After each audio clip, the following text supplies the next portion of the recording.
นี่ครับหอยสายพันธุ์นี้ไม่รู้ว่าเป็นหอยสายพันธุ์อะไรนะครับ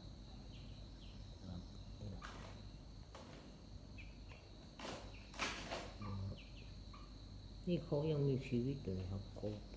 ยังมีชีวิตอยู่เขาจะเกาะอยู่ที่ฝาปูนนะครับ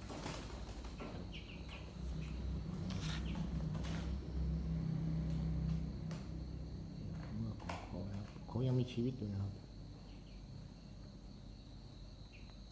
เราดูนะครับดูรอบๆนะครับ